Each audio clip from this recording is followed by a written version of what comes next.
Assalamualaikum warahmatullahi wabarakatuh. Waalaikumsalam warahmatullahi wabarakatuh. Baik, perkenalkan saya dan Shirley yang bertugas pada sore hari ini. Di sini apakah ada yang bisa saya bantu, Ibu? Saya ingin ber-KB. Oh, Ibu ingin ber-KB ya? KB yang seperti apa kalau boleh tahu, Bu? Saya ingin KB yang tidak menggunakan alat dan obat. Oh, Ibu ingin KB alamiah ya? Ingin menunda kehamilan ya?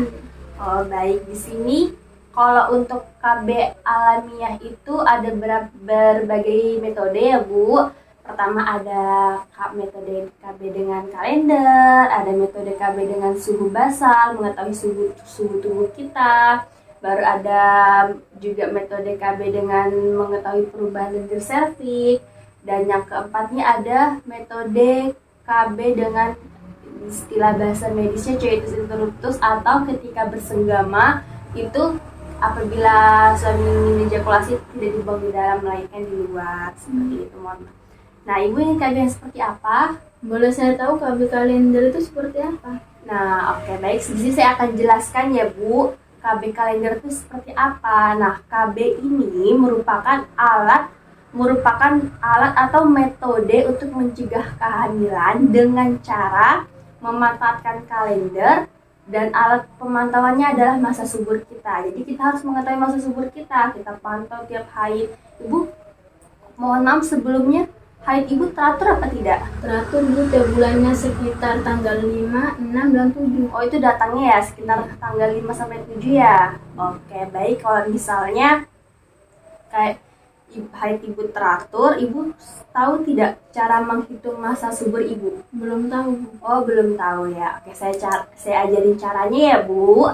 Nah, yang pertama itu seperti ini ya, Bu. Nih, kita harus mengetahui siklus haid kita selama 6 periode siklus. Nah, kapan sih siklus itu dimulai? Kapan siklus pertama itu dimulai, yaitu ketika kita hari pertama haid. Nah, misalnya Ibu tadi bilang Ibu haidnya sekitar tanggal 5, 6 dan 7 ya. Nah, ini ya, Bu. Jadi kan pertama kita catatan harus mengetahui siklus kita. Boleh dilihat ya, Bu, yang saya catatkan, mengetahui siklus kita, siklus haid kita. Selama minimal tuh 6 periode masa haid, bisa juga 12 periode haid. Kalau Ibu haidnya dicatat ya. Iya. Oke. Ibu haidnya misalnya tanggal 5. Oke, tanggal 5 bulan 1 Ibu haidnya tanggal 5. Nah, berarti setelah itu bulan 2-nya Ibu haidnya misalnya tanggal 5 juga. Nah, itu ada berapa hari? Dari 5 ke tanggal 5 lagi itu ada berapa hari? Itu dihitung. Nah, dari 5, 1, 6, 2. Nah, sampai tak ketemu haid lagi, itu dihitung berapa hari. Misalnya ada 30 hari, ya kan? 31 hari. Itu namanya siklus pertama. Nah, kemudian itu kan begitu sampai 6 siklus ya, Bu. Nah, siklus kedua itu haidnya sampai berapa hari? Ada berapa hari dari siklus kedua ke siklus ketiga. Nah, misalnya Ibu haidnya itu tanggal 5 ketemu tanggal 6. Nah, itu ada berapa hari gitu ya, Bu? Misalnya ada 29 hari. Nah, itu dicatat sampai 6 siklus dan seterusnya ya, Bu. Dari sini dapat dimengerti? Iya. Oke. Nah, kalau sudah ketemu 6 siklus ini, catatan 6 siklus ini, catatannya yang kedua, pilih siklus yang terpanjang dan terpendek. Misalnya, siklus terpanjangnya Ibu itu ada 31 hari. Ini siklus terpanjang. Nah, baru siklus terpendeknya, siklus paling pendek dari yang 6 ini itu ada misalnya 27 hari. Nah, ada 27 hari. Nah, setelah kita temukan siklus terpanjang dan terpendek. Nah, selanjutnya apa yang kita lakukan? Kita kurangi. Yang terpendek kita kurangi 18 hari. 18 hari. Ini 27 dikurang 18 hari ya, Bu. Iya. Kemudian siklus terpanjang kita kurangin 11 hari. 11 hari. Oke. Nah, jadi 31 dikurang 11 berarti 20 hari ya, Bu. Iya. Mohon bantu koreksi ya Bu kalau salah. Baru kemudian 27 dikurang 18 hari, berarti 19 hari ya Bu? Iya. 9 hari. 9 hari. 8, 18, 27, 18, iya 9 hari ya Bu. Berarti periode masa subur ibu sekitar siklus hari ke-9 sampai hari ke-20. Itu ibu dinamakan masa subur. Kemungkinan masa subur ibu datang di antara siklus ini, di hari ke-9 sampai hari ke-20. Nah, ini dianjurkan jika ibu ingin memiliki anak, ibu dianjurkan untuk berhubungan di sekitar tanggal segini. Jika ibu ingin menunda kehamilan, mohon untuk tidak berhubungan di tanggal segini. Seperti itu. Dari sini ada yang ingin ditanyakan Ibu? Tidak ada. Oke, terima kasih ya Ibu. Kalau dari pembahasan saya tidak ada yang ingin ditanyakan, apa ada pertanyaan lain Ibu? Saya tahu tentang suhu basal. Oh, KB suhu basal ya Bu. Nah, sebelumnya Ibu harus tahu dulu suhu basal itu apa sih? Nah, suhu basal itu merupakan suhu tubuh kita di saat kita belum melakukan aktivitas. Nah, jadi untuk mengukur suhu tubuh basal ini kita ukur ketika bangun tidur di pagi hari dan belum melakukan aktivitas atau belum beranjak dari tempat tidur tersebut. Nah, ini Ibu harus mengukurnya 10 hari pertama. Misalnya Ibu haid hari ini. Nah, mulai hari ini Ibu hitung sampai 10 hari ke depan. Itu menggunakan apa? Menggunakan termometer, ya. Nah, kalau sudah diukur, Ibu catat atau kemudian Ibu buat grafik. Nah, ya. Ini ya, Bu.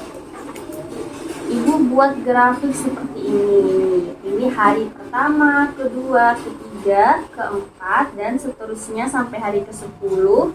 Kemudian ini misalnya suhu normalnya 35, ada berapa, sampai seterusnya. Nah, ibu catat suhu tubuh ibu di pagi hari ketika bangun tidur itu ada berapa. Nah, kemudian misal hari pertama ada 35,4. Nah, terus sampai hari ke-10. Nah, nanti ibu setelah hari ke-10 ibu tarik garis di suhu tertinggi. Misalnya suhu tertingginya ibu ini dengan catatan ibu tidak dalam keadaan demam. Itu kalau misalnya demam atau ibu lagi sakit, itu tidak dimasukkan di data ini ya Bu. Iya. Oke. Nah, misalnya suhu tertingginya ibu 36,2. Nah, setelah ini ibu tarik garis pelindung kan ini 36,2. Nah, ditambah lagi 0,05 atau 0,1 derajat Celcius. Jadi berapa Ibu? 36,7. Berarti ditarik garis pelindungnya 36,7. Nah, setelah 10 hari pengukuran ya Bu. Nah, setelah itu kita cari tetap ukur, jangan cuma 10 hari. Selanjutnya kita ukur lagi, cari tahu lagi, catat lagi suhu tubuh kita, suhu tubuh basal kita. Nah, setelah itu, kapan kita mengetahui ovulasi ini? Nah, apabila setelah 10 hari ini ovulasi, ketika ovulasi suhu tubuh itu akan meningkat secara bertahap, maksudnya beraturan. Misalnya di atas garis pelindung ya Bu, berarti itu Ibu ada di masa subur. Misalnya ini kan tadi 36,7. Misalnya di sini Ibu ini suhunya di sini 36,8. Nah, berarti ini Ibu dalam masa subur. Nah, besoknya ini di hari ke-11 ya Bu. Besoknya Ibu ada 36,9. Nah, ini masa subur. Terus sampai dia berurutan, nanti kalau dia sudah nggak beraturan berarti itu sudah dinamakan tidak subur. Nah, apabila suhu ini meningkat dan meningkat secara bertahap, berarti itu Ibu dianjurkan untuk tidak berhubungan apabila ingin menunda kehamilan seperti itu. Di sini ada yang ditanyakan Ibu? Tidak. Oh, tidak ada. Baik, kalau gitu ya Ibu, dari penjelasan suhu basal tidak ada yang ditanyakan ya. Baik, jika penjelasan dari saya tentang metode kalender dan suhu bahasa tidak ada yang ingin ditanyakan, berarti Ibu sudah paham ya? Oke, di sini apa ada yang ditanyakan lain Ibu? Ada. Boleh saya tahu metode lendir cervix? Oh baik, metode lendir cervix ini merupakan KB alamiah yang ketiga ya. Oke, di sini metode lendir cervix itu kita harus melakukan dengan cara mengamati perubahan lendir cervix yang keluar dari vagina kita. Nah, ini saya ada gambar ya Bu,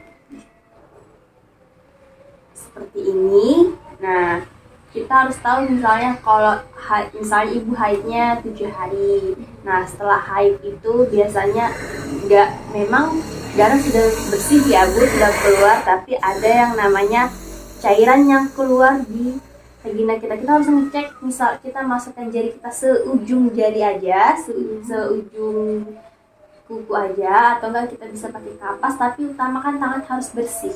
Ketika kita ingin mengecek lendir cervix ya, tangan harus bersih. Nah, kalau setelah haid itu biasanya cairan yang keluar itu kering, lengket, dan terasa tebal, itu berarti belum masa subur. Nah, ini kalau warnanya jernih ya Bu, warnanya jernih. Kalau warnanya merah berarti haid ya. Baru yang selanjutnya ada cairannya, dia itu tebal dan kental seperti susu. Nah, itu juga belum dinamakan masa subur, tapi mendekati masa subur. Kalau yang tadi setelah haid dia transparan, kalau ini berwarna ya. Yang ketiga itu dia encer dan basah. Baru dia, kalau kita tarik garis, dia itu tidak putus. Nah, itu berarti sudah mulai memasuki masa subur.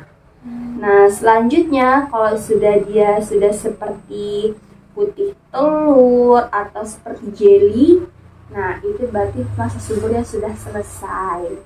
Gitu. Itu harus diamati tiap hari harus diamati. Dari sini ada yang ditanyakan Ibu? Tidak ada ya? Tidak ada. Oh tidak. Oh apa tadi Bu? Ada yang bertanyakan? Kalau yang coitus itu apa ya Bu? Oh, coitus itu atau disebut coitus interruptus. Mohon maaf, ini KB apabila lagi bersenggama, kemudian pria atau suami kita itu ingin udah terangsang atau ingin ejakulasi dini,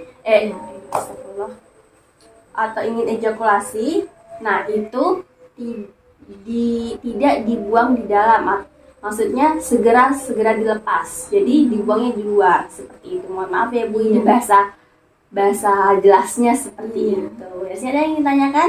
Sudah. Tidak ada. Silahkan monggo Bu didiskusikan sama suami mau KB seperti apa. Kalau ingin pakai KB yang alamiah ya. Oke. Terima kasih Bu atas waktunya. Sama-sama.